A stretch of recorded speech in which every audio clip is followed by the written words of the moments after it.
Hello, welcome back to my channel. Today I'll be making Chinese salt and pepper chicken wings.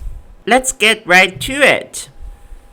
To start, marinate the chicken wings for 30 minutes in a mixture of light soy sauce, oyster sauce, cooking wine, salt, and ground black pepper to give it lots of flavor.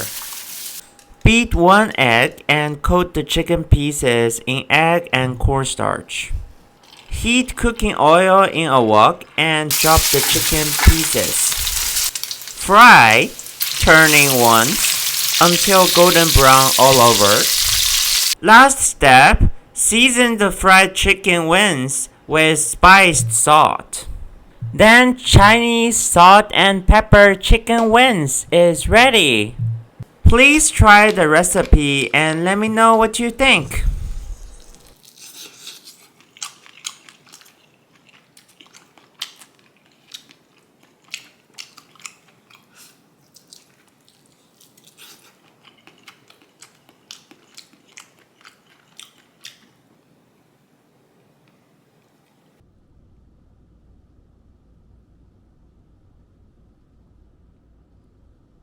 See you until next time.